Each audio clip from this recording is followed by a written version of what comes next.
নমস্কার বন্ধুরা, Sharmi's easy to cook চ্যানেলে আপনাদের স্বাগত। এই তপ্ত গরমে ভাতের সাথে দুপুরে খাওয়ার জন্য আজ আমি বানাচ্ছি নিম ঝোল। যারা এই নিম পাতার তেঁতো রান্নাটা পছন্দ করেন তাদের অবশ্যই ভীষণ ভালো লাগবে। এতে শরীরের উপকার তো হবেই, তার সঙ্গে শরীরটা জুড়োবেও, অর্থাৎ খেয়ে ভীষণ তৃপ্তি হবে। নিয়ে নিয়েছি এরকম সরু লম্বা করে কাটা আলু, ডাঁটা, এইরকম টুকরো করে কাটা লম্বা বেগুন, বড়ি, আর নিম ঝোল যখন নিম পাতা তো লাগবেই। আমি নিম পাতার যেগুলো একদম কচি যে লাল পাতাগুলো সেইগুলোর কয়েকটা নিয়ে নিয়েছি, কারণ নিম ঝোল করতে গেলে খুব বেশি নিম পাতার দরকার হয় না। প্রথমেই আমি বড়িগুলো ভেজে তুলে নেব। বড়িগুলো লাল লাল করে ভেজে নেব। তেলের ওপর বড়িগুলো আমি দিয়ে দিচ্ছি।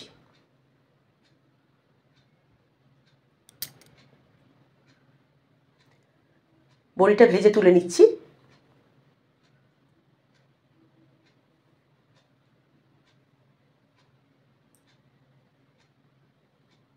এবার আমি ফোড়নের জন্য ব্যবহার করছি একটা শুকনো লঙ্কা 2 টুকরো করে দিয়ে দিলাম, আর দিচ্ছি 1 চামচ 5 ফোড়ন। ফোড়নটা হয়ে গেলে লম্বা সরু করে কাটা আলুগুলো প্রথমে দেব এবং ঢাকা দিয়ে দিয়ে একটু সতে করব। তেলটার পরিমাণ খুবই অল্প, আপনারা দেখতেই পেলেন যে বড়ি ভাজার পর যেটুকু তেল অবশিষ্ট ছিল সেটাতেই আমি রান্না করছি। কারণ যেহেতু গরমে শরীর ঠান্ডা থাকার জন্য আমি রান্না করছি, সেহেতু তেল আমি বেশি ব্যবহার করব না। আলুটা সতে হয়ে গেলে আমি দিয়ে দেবো ডাঁটাগুলো।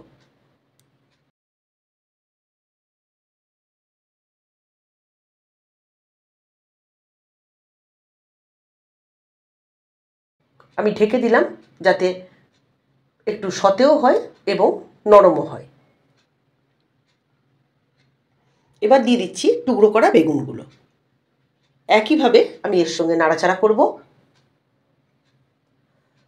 এই সময় বলে রাখি, আমার চ্যানেলের যারা নতুন বন্ধু তারা অবশ্যই চ্যানেলটা সাবস্ক্রাইব করে নেবেন এবং পাশে থাকা বেল আইকনটিকে ক্লিক করে রাখবেন, যাতে সব রান্নাগুলো সবার প্রথম আপনার কাছে গিয়েই পৌঁছায়। দিয়ে দিলাম হলুদ, পরিমাণ মতো নুন, এবং যেহেতু তেঁতো পদ ওই জন্য অল্প একটু চিনি।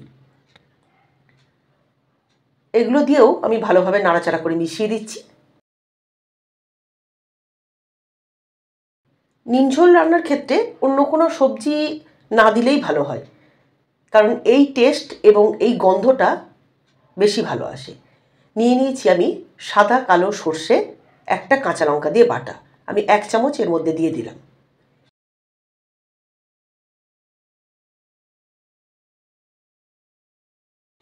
এবার দিচ্ছি জিরের গুঁড়ো, দিচ্ছি ধনের গুঁড়ো, আর দিচ্ছি অল্প একটু আদা বাটা, অর্থাৎ সর্ষে বাটা 1 চামচ এবং আদা জিরে ধনের মিলিয়ে 1 চামচ, দুটোরই অনুপাত সমান সমান হবে। অল্প একটু জল দিয়ে খুব ভালোভাবে মশলাটা কষাচ্ছি।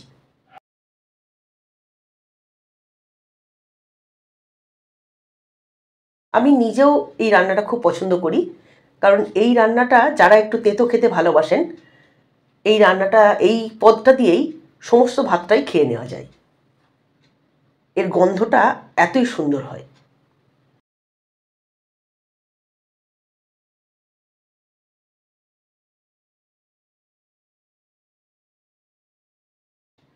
এতে খুব বেশি ঝাল ব্যবহার করবেন না। আমিও এখানে কোনো রকম লঙ্কা গুঁড়ো ব্যবহার করলাম না। আমি আদার সাথে অল্প একটু লঙ্কা বেটেছিলাম, আর কাঁচা লঙ্কার সাথে এই সর্ষের সাথে একটা কাঁচা লঙ্কা দিয়ে দিয়েছি। পরিমাণ মতো জল দিয়ে দিলাম।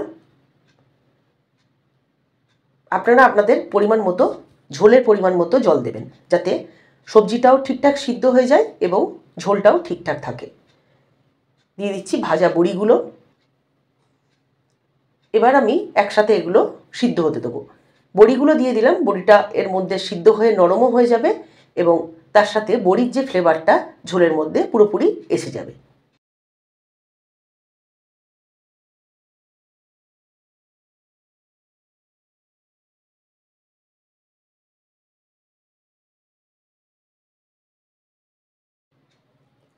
ঝোলটা ফুটে উঠেছে, আমি ঢাকা দিয়ে দেব যতক্ষণ না অবধি সবজিগুলো সিদ্ধ হয়। সিদ্ধ হয়ে গেলে তরকারি তৈরি, আমি অন্য পাত্রে ঢেলে রাখছি। এরপর আমি অল্প 1 চামচ তেল, সর্ষের তেল কড়াতে দিলাম। এবার তেলটা হয়ে গেলে আমি এই নিম পাতাটা এর মধ্যে দিয়ে দিচ্ছি। নিম পাতাটা খুব ভালোভাবে ভেজে নিয়ে এবার তরকারিটা এর মধ্যে ঢেলে দেবো।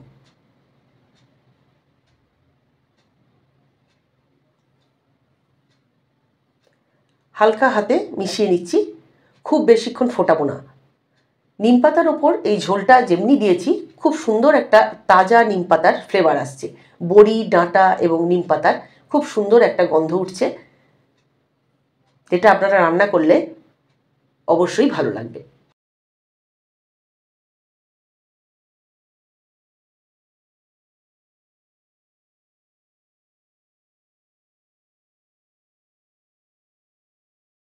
নিম পাতার সঙ্গে ঝোলটা ফুটে গেছে, এবার আমি গ্যাস বন্ধ করে দেবো, কারণ এর বেশি ফোটালে নিম পাতার গন্ধটা নষ্ট হয়ে যাবে।